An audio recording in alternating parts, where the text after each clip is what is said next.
bitch. Have you ever been in trouble with the police? Yes, sir. You have? When? Well, now. No, Mr. Priest. Before this situation arose. Oh, no, sir. Would you tell the court what happened on the night of the accident? Well, there's not much to tell.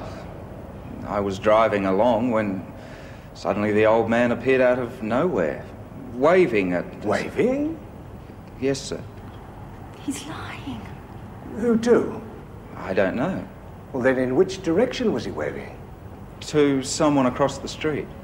Well, then his direction wasn't to your oncoming car? No. He just stepped straight off the footpath. Could you have avoided hitting him? All happened so fast. I didn't have time to react. He was there, I slammed on the brakes. I hit him. I stopped. It was a matter of seconds. Do you think you were at fault in any way? Look, it's been going through my mind ever since the accident. I can't blame myself. I feel sorry. I wish it hadn't happened. I feel sorry for Miss Milsom. I know how much she must hate me. But it just wasn't my fault. Thank you, Mr. Priest. No further questions? I'm sorry.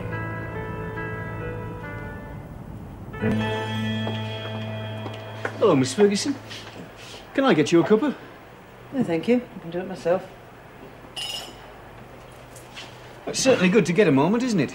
Sit down and have a coffee. One of the prisoners haven't stolen the urn. Although with Mrs. Morris as Deputy Governor, they wouldn't need to. She'd give it to them. I take it you don't approve of Mrs. Morris in that position? Mrs. Morris and I are worlds apart when it comes to methods needed to run a prison. Really? What are your methods? In a word, discipline. Or in Mrs. Morris's case, lack of it. That's why I've decided to lodge an appeal against her promotion. The women will have a field day under her slack supervision. They'll probably run riot. Well, she seems to be very popular with him, though. Oh, yeah. You give them anything they want, and they're bound to like you. Trouble is, they then do anything they want. Now, you take this fate, for instance. There is a recipe for disaster. You can be sure of that, Mr. Crookshank. You all right, Bobby? Well, they did the same thing coming from the workshop. After you, Mrs. Morris. Oh, but she was blushing. Yeah, I think he's a very nice fellow. Got very nice manners and everything. Do you think if I asked nicely, he'd open the gate for me? I don't think his manners are going to stretch that far. I'll tell him I'm a boomerang. What do you reckon, Bobby? What? You all right? You're not saying much. Yeah. Nothing's wrong, is it, love? Hey, now, look, you don't reckon it's because you didn't drink your milk. Kaz, it's not because I didn't drink my milk. Well, what is it, then? It's this key thing. I've been carrying the imprint around in my pocket all day. I'm scared I'm going to get caught. Oh, thanks, Bobby. Really, huh? I'll be back on by lunchtime. How's your lunch? Better than breakfast? I'll tell you something, Mara. I think it tasted better with the glass. Oh. So last time that bitch looked down her nose at me. You finished that work of art? Yeah, didn't do a bad job either. Good. 2 down and 1 to go. And for Desmond, I'm going to make it really special. 3 principal witnesses exist: Miss Rachel Milsom, Mr. Rick Manning, and Mr. Trevor Priest. And the evidence presented is conflicting. Does a doubt exist?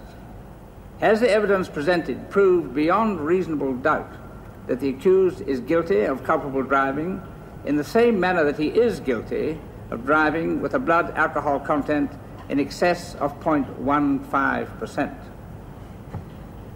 I have considered all the evidence and believe that there is still a doubt as to the accused's guilt. We must remember that justice is firmly based on a very precious point of law, namely, that innocence need not be proven, only guilt. Would the accused please stand? Trevor Priest, on the charge of culpable driving, the court finds you not guilty. On the charge of driving with a blood alcohol content in excess of 0.15%, the court finds you guilty and sentences you to a fine of $500 and cancellation of your driving license for 2 years. Case dismissed.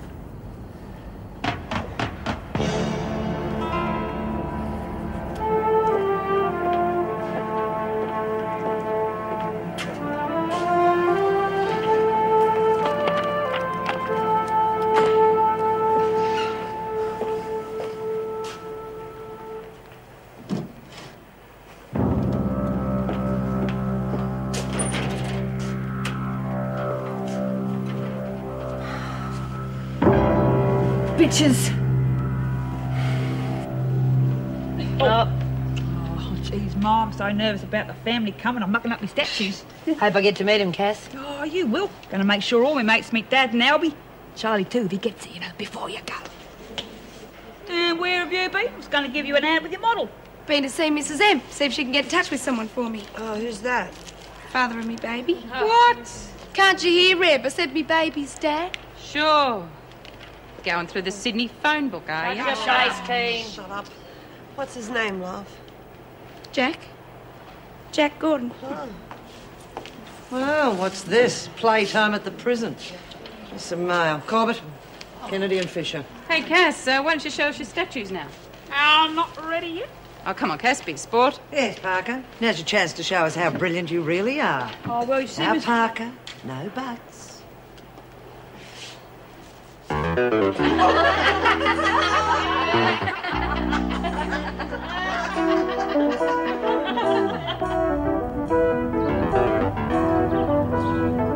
It's not the end of it.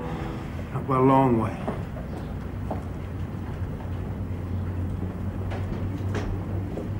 Hey, thanks for doing a good job. If you got time tomorrow, I'll buy you lunch.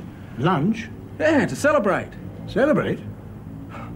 Now, Mr. Priest, let's not get carried away, shall we? I was employed to do a job, and I did it. So, goodbye. And don't drive.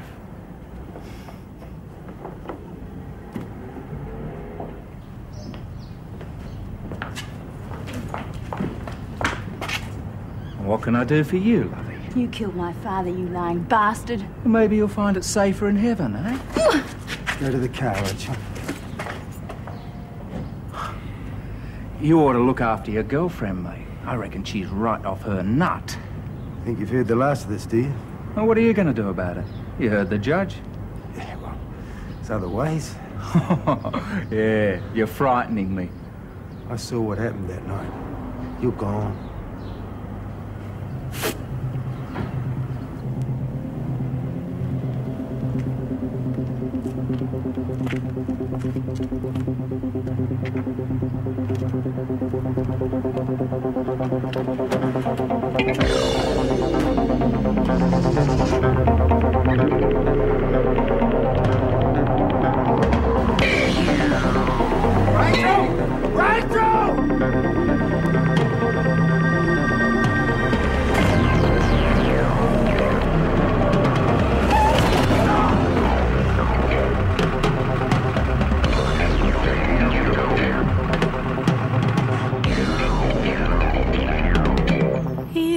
Give me roses.